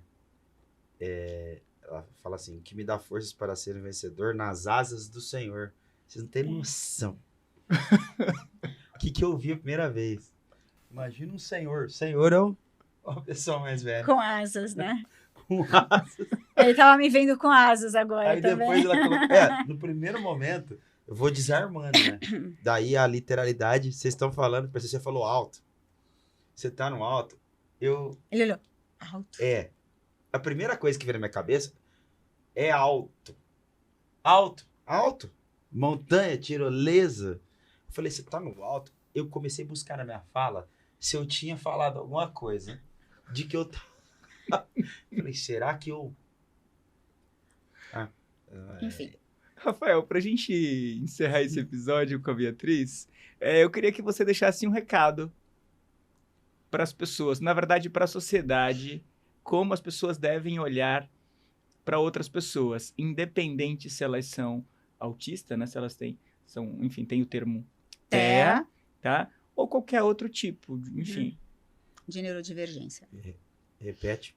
Eu queria que você deixasse um recado para as pessoas, como elas devem olhar, né, para as pessoas, no sentido de respeitar o outro, né? Que você me deixou uma mensagem bem interessante na última conversa que tivemos, do orgulho que você tem, inclusive do seu crachá, quando... Ah, sim. É porque, como eu não sei quem eu sou, ele me lembra. Às vezes eu ando dentro, mas eu sempre ando com ele. Dá pra ver que tá surradinho. Preciso de outro, inclusive. Mas me lembra de quem eu sou. Eu acho que o recado é o seguinte. Acho que pegando o gancho da empatia, se nós conseguirmos parar de tentar enxergar o outro com os nossos olhos e respeitá-lo ao poder contemplá-lo naquilo que ele é, gastar menos tempo tentando se colocar no lugar do outro, mas gastar mais tempo tentando, do nosso ponto de vista, tornar aquele instante melhor para aquela pessoa. Creio que o simples fato de não permitir que uma pessoa saia da tua presença melhor do que ela chegou, já faria muita diferença. Se os pais quiserem com que os filhos, o instante adiante, o minuto adiante, a hora adiante, o dia da frente, o próximo dia, seja melhor do que o dia anterior, sempre, já é bom. Quando olha para que cada pessoa tem a tua potência, cada pessoa tem o teu jeito de encarar a vida, e cada pessoa tem as suas particularidades. E a liberdade que normalmente nós lutamos, porque quem tá ouvindo esse ConstruCast, ele tá ouvindo o quê? São pessoas que com certeza têm valores. E uma coisa que eu sempre falo, quando a gente olha para pessoas que a gente não consegue entender, pensa que a gente garimpa o barro, o solo, ali, a rocha, no rio, para encontrar ouro. Ele não está evidente. E normalmente, aí a outra frase, né? Que o essencial, quando ele fala que é invisível aos olhos, é porque não. E aí, tentando juntar na dificuldade que eu tenho, que o essencial ele é invisível, porque não é porque não dá para ver, é porque eu não estou conseguindo ver do meu ponto de vista. Então, quando eu torno a vida de quem está melhor a partir do momento que eu estou. Ou seja, o que conforta ele, o que deixa ele mais tranquilo. Se ele gosta se o teu filho que você está vendo, ou o teu esposo, ou a pessoa com que você vive, teu pai, tua mãe, se gosta de olhar para as estrelas, deixa olhar para as estrelas. Se gosta de caminhão, dê caminhão, fale de caminhão. Se gosta do Lakers, assista Lakers com ele. Deixe que ele fale de Lakers. Deixe que ele viva Lakers. De repente ele vai se tornar um analista de jogos, etc. Mas respeitar a pessoa. Então, olha para ela, deixa o dia dela melhor. Como eu deixo ela mais confortável? E esse é o principal ponto. E perceber que sempre que eu não consigo enxergar algo naquela pessoa, é porque eu não garimpei direito. É porque eu não tirei a sujeira. É porque eu não consegui tirar as pedras, a terra. Eu preciso de mais água, eu preciso de mais fluidez. Eu preciso. O movimento precisa ser que quando a gente tenta sair de nós mesmos, né, arrancar os nossos olhos e colocar os olhos do outro, existe um momento em que eu não tô vendo nada. Que o olho tá fora de mim e não está lá ainda. E nesse momento eu posso me perder. Então, talvez, se a gente prestar menos atenção na empatia e mais na compaixão, essas pessoas podem ser mais bem atendidas, ser mais bem vistas. Compaixão, paixão de patior, sofrimento. Sofra junto, mas sofra o processo. Porque confiando no processo, a gente vai ter resultado. E eu acho que basicamente é isso. A gente olhar para isso com esses olhos, como você disse, com carinho. Eu sem te olhar, você se sentiu abraçado. E me mostrou que eu consigo abraçar alguém sem tocar. É isso que você me ensinou hoje. Eu consigo abraçar alguém sem tocar. E se minha mãe estiver ouvindo isso, eu queria deixar um recado pra minha mãe. Dizer que eu amo a minha mãe. Ela sabe o quanto não é fácil pra mim falar isso. Nem um pouco. Tomara que doa da maneira correta pra minha mãe. Mas queria dizer pra todo mundo que estiver ouvindo. E pra minha mãe saber que eu tô falando pra todo mundo. Porque vai muito longe. Ela sempre diz, não, mas você não gosta de mim. Então, eu amo a minha mãe. Eu amo a minha mãe. E eu entendo tudo que ela passou pra eu estar aqui hoje. E se eu estou aqui, como ela disse no início, eu devo muito à minha mãe. Sim, minha avó foi extremamente essencial, extremamente importante, mas a minha mãe precisa ouvir que eu amo ela. Talvez eu cheguei aqui hoje com um propósito. Herança é o que eu construo hoje para deixar amanhã que é palpável, mas custa algo e as pessoas matam por ela. Mas legado, as pessoas vivem por um legado. E a minha mãe não vai me deixar herança, mas minha mãe me deixou um legado. Me deixou tudo o que eu sou. E acho que é isso que eu queria deixar pra ela. Acho que a maior mensagem é, mãe, eu amo você, mesmo que eu não entenda amor. Como que é o nome da sua mãe, Rafael? Minha mãe chama Regina de Fátima. Regina de Fátima. Eu vou deixar, eu falo que assim, eu tenho uma coisa com amor, mas eu também te amo muito, porque você é responsável por esse cara hoje, tá aqui na minha frente, que é o Rafael dos Santos. Então, esse amor dele eu estendo a você aqui. E já que a gente está na emoção, o que eu posso dizer, né? Eu não sei se eu posso dizer para... Pode falar para aquela câmera. Vocês não estão sozinhos. Procurem ajuda. Não tenham vergonha. Tem muito preconceito com psicólogo, psiquiatra. Não. Procurem. Você não está sozinho. Eu sempre uso uma frase assim, ser diferente faz diferença, né? Então, busque ajuda. Você não está sozinha. Nós profissionais estamos aqui para ajudar. Não conseguiu com o primeiro, vá, troque. Às vezes tenha compaixão, empatia, enfim, a palavra que for, né? Mas busque ajuda. Você não está sozinho. Mãe, pai, paciente, o que for. Né? Vocês não estão sozinhos. Tá tudo liberado, gente. Não foi cortado nada. Esse episódio, você que chegou até aqui, tá na íntegra. E eu quero agradecer mais uma vez a presença da Beatriz e do Rafael. E estou muito contente quando o Rafael fala de legado. Nós estamos construindo um legado, estamos contando histórias, estamos dando voz. Então, um abraço e até o nosso próximo encontro aqui no ConstruiCast, que a gente vai continuar depois um outro bate-papo com o Rafael para falar de engenharia.